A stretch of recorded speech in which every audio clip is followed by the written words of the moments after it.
ایک پاکستانی سنائپر کی دشمن کے علاقے میں کامیاب آپریشن کی سچی داستان۔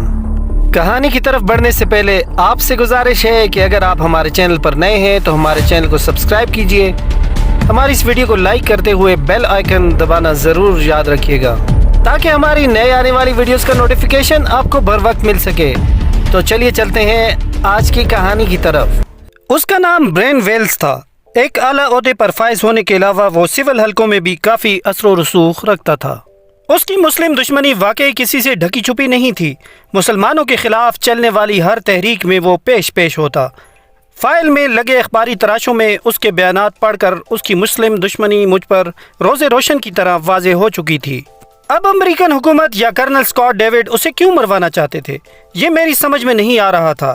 کافی غور و فکر کے بعد میں نے سردار کو بھی ساری بات تفصیل سے بتلا دی۔ اس وقت ہم باہر لان میں بیٹھے تھے۔ تو اس کے لیے تمہیں کل بلایا گیا تھا، اس نے پرخیال انداز میں سر ہلایا۔ بالکل، اس میں بھی ان کی کوئی چال نہ ہو۔ آج کل یوں بھی نام نہاد مسلمانوں کو رقم دے کر دہشت گردانہ کارروائیوں میں ملوث کیا جاتا ہے اور پھر اسی کو آڑ بنا کر اسلام کو بدنام کیا جاتا ہے۔ اس بارے میں نے کافی سوچا ہے، لیکن موجودہ صورتحال میں ہم سے یہ کام لے کر ہمیں پھنسایا نہیں جا سکتا، کیونکہ نہ تو ہمارا امریکہ میں کسی ایسی مسلمان تنظیم سے رابطہ ثابت کیا جا سکتا ہے اور نہ ایک ٹریننگ کرنے والے سپاہی کے پاس ہیوی سنائپر جیسے ہتھیار کی موجودگی کا کوئی جواز بنتا ہے۔ ایسا ہونے میں سراسر ان کی اپنی نااہلی ثابت ہوگی، اور پھر میں یوں بھی اس کام کے لیے تمہارے علاوہ کسی دوسرے کو مددگار کے طور پر ساتھ لے جانے کی کوشش کروں گا۔ اصل بات یہ ہے کہ وہ خود کیوں نہیں یہ کام کرتے۔ اس بارے میں کرنل اسکاٹ کا کہنا تھا کہ وہ 1800 میٹر دور سے ہدف کو نشانہ بنوانا چاہتے ہیں، اور میرے علاوہ کوئی بھی اس فاصلے سے فائر کرنے کی اہلیت نہیں رکھتا۔ قارئین کی معلومات کے لیے لکھتا چلوں کہ اب NZO-20mm جائنٹ سنائپر رائفل بھی ایجاد ہو گئی ہے، جس کی کارگر رینج 3500 میٹر ہے۔ البتہ کچھ ہتھیار شناس اسے صرف اینٹی میٹیریل رائفل کہتے ہیں۔ بظاہر تو اس کی بات بالکل ٹھیک ہے، سردار نے خیال ظاہر کیا۔ میں نے پوچھا تو پھر کیا کروں، آمادگی ظاہر کر دوں؟ اگر لیزونا سے مشورہ کر لیں، وہ یوں بھی انٹیلیجنس سے متعلق ہے، اس معاملے میں بہتر رائے دے سکے گی۔ سردار کا مشورہ کافی بہتر تھا۔ کیا لیزونا کو رازدار بنانا ٹھیک ہوگا، کہیں وہ راز فاش نہ کر دے؟ جہاں تک میرا اندازہ ہے لیزونا قابل اعتماد لڑکی ہے، وہ یقیناً ہمیں دھوکہ نہیں دے گی۔ بلکہ یاد کرو تو تمہیں جینیفر سے محتاط رہنے کا مشورہ اسی نے دیا تھا۔ ٹھیک ہے، رات کو ڈنر کے بعد تم اس کے کمرے میں چلے جانا، وہاں کافی وغیرہ پی کر تھوڑی دیر گپ شپ کرنا اور پھر ہوا خوری کے بہانے اسے یہاں لے آنا۔ لیکن یاد رہے، کسی بھی قسم کے نقصان کے ذمہ دار تم خود ہوگے۔ نقصان؟ اس کے لہجے میں حیرانی تھی۔ ہاں نقصان، کیونکہ یقیناً ہمارے کرم فرماؤں کو لیزونا کا اس راز سے واقف ہونا پسند نہیں آئے گا۔ رہنے دو پھر، سردار دو ٹوک لہجے میں بولا۔ بڑی فکر ہے خان صاحب۔ نہیں یار، کسی بے گناہ کو خواہ مخواہ اپنے مسائل کا شریک بنانا کہاں کی عقل مندی ہے۔ اس نے سنجیدہ لہجے میں جواب دیا۔ درست کہا، یوں بھی کرنل اسکاٹ نے مجھے کسی بھی آدمی کو یہ بتانے سے منع کر دیا تھا۔ میں فوراً اس کے ساتھ متفق ہو گیا۔ رات کا کھانا کھا کر سردار لیزونا کے ساتھ کافی پینے چلا گیا تھا۔ انہوں نے مجھے بھی دعوت دی، مگر میں نے اس کے ساتھ جانا مناسب نہ سمجھا۔ میری وجہ سے لیزونا پر شک کیا جا سکتا تھا۔ میں اپنے کمرے میں آ کر برین ویلز کی فائل کا مطالعہ کرنے لگا۔ مجھے پڑھتے ہوئے تھوڑی ہی دیر ہوئی تھی کہ دروازہ کھٹکھٹا کر جینیفر اندر داخل ہوئی۔ مشق سے واپسی کے بعد وہ پہلی بار میرے پاس آئی تھی۔ کیا حال ہے زی؟ وہ بے تکلفی سے میرے ساتھ بیٹھ گئی۔ بہتر، مختصراً کہہ کر میں مطالعے کی طرف متوجہ رہا۔ کیا پڑھ رہے ہو؟ میرے موڈ کو کسی خاطر میں نہ لاتے ہوئے اس نے میرے ہاتھ سے فائل لینے کی کوشش کی۔ میں فائل بند کر کے تکیے کے نیچے رکھتا ہوا بولا، کسی کے ذاتی کاغذات کو دیکھنے کی کوشش کرنا میرا خیال ہے مؤدبانہ فعل نہیں ہے۔ تمہارا موڈ کیوں بگڑا ہوا ہے؟ تم نہیں جانتی؟ نہیں، اس نے نفی میں سر ہلایا۔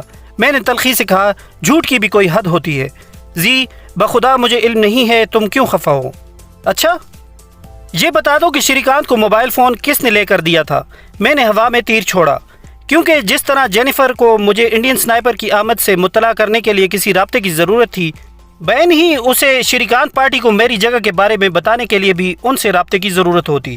اس کے علاوہ تو کوئی ایسی صورت نہیں تھی جس سے انڈین سنائپرز کو میری جانب بھیجا جا سکتا۔ کون سا موبائل؟ اس کی آواز میں شامل لرزش مجھے یقین دلانے کے لیے کافی تھی کہ میرا تیر نشانے پر لگا تھا۔ اب کہہ دو یہ بھی جھوٹ ہے کہ شریکانت کے حوالے بھی تم نے موبائل کیا تھا۔ ٹھیک ہے، لیکن اسے بھی تو میں نے اسی لیے لے کر دیا تھا تاکہ اس کی گولی کا نشانہ بننے سے بچ جاؤں۔ اصل میں چاہتی تھی کہ تم لوگ آپس میں لڑتے رہو گے اور میں… بس کرو جینی، میں نے قطع کلامی کرتے ہوئے کہا۔ جھوٹ بولنے کے لیے لہجے میں اعتماد کا ہونا ضروری ہوتا ہے۔ مجھے بس یہ افسوس ہے کہ تم نے اپنے مقصد کے حصول کے لیے دوستی اور محبت کو ہتھیار بنایا۔ میں تم سے سچ مچ محبت۔ برائے مہربانی میں مزید کچھ نہیں سننا چاہتا، تم تشریف لے جا سکتی ہو۔ میں نے ایک بار پھر اس کی بات پوری نہیں ہونے دی تھی۔ اس میں تمہارا کوئی نقصان نہیں تھا، سمجھے تم؟ وہ بھی ایک دم غصے میں آ گئی تھی۔ گولی کا نشانہ انڈین سنائپرز نے بننا تھا، تم نے نہیں۔ اور جس کام کے لیے تمہیں مجبور کیا جا رہا ہے اس میں بھی تمہارا کوئی نقصان نہیں، بلکہ ایک طرح سے فائدہ ہے کہ تمہیں ایک مسلم دشمن شخص کو ختم کرنے کا موقع دیا جا رہا ہے۔ کیا مجھے اعتماد میں نہیں لیا جا سکتا تھا؟ کوشش تو کی تھی، تم مانے ہی نہیں۔ فارم والے قصے کو چھوڑو، میرا اشارہ مشق والے واقعے کی طرف ہے۔ اس نے افسردہ لہجے میں کہا، میں نہیں بتا سکتی تھی، اگر بتا دیتی تو میرا بہت زیادہ نقصان ہو جاتا۔ تو پھر محبت کا دعویٰ کس لیے؟ ٹھیک ہے، نہیں کرتی دعویٰ، میں تمہاری دشمن ہوں، مجھے تم سے نفرت ہے، مجھے تم ایک آنکھ نہیں بھاتے۔ اب خوش؟ وہ روندے ہوئے لہجے میں کہتی ہوئی کھڑی ہو گئی۔ اس کی آنکھوں کے کٹورے پانی سے لبریز ہو گئے تھے، مگر اس سے پہلے کہ آنسو باہر آتے وہ رخ موڑ کر چل دی۔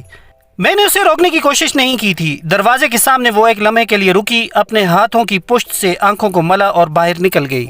میں آنکھیں بند کر کے موجودہ صورتحال پر غور کرنے لگا۔ میں انکار کرنے کے حق میں نہیں تھا۔ اس سے جہاں ہم دونوں سزا کے حقدار ٹھہرتے وہیں ملک کی بھی بدنامی تھی۔ ہم دونوں بری طرح پھنس گئے تھے۔ کرنل اسکاٹ کے لیے شری کانت کو ٹھکانے لگانا کوئی مشکل کام نہیں تھا، اور اس کی موت کا الزام لامحالہ دونوں کے سر ہوتا کہ ہمارے خلاف ناقابل تردید ثبوت موجود تھے۔ برین ویلز کو وہ جس وجہ سے بھی مروا رہے تھے یہ میرا درد سر نہیں تھا، مگر برین ویلز کی مسلم دشمنی میں شبے کی گنجائش نہیں تھی، کیونکہ کرنل اسکاٹ نے میرے حوالے جو فائل کی تھی اس میں زیادہ تر حوالے مختلف اخبارات میں شائع ہونے والے برین ویلز کے بیانات پر مشتمل تھے، اور ایک مسلم دشمن یہودی کو اپنی جان بچانے کے لیے کیفر کردار تک پہنچانے میں کوئی مذائقہ نہیں تھا۔ جی تو ویورز، ہماری آج کی ایپیسوڈ اپنے اختتام کو پہنچی۔ امید ہے آپ کو پسند آئی ہوگی۔ ہماری اس ویڈیو کو لائک کریں اور اپنے دوستوں میں شیئر کریں۔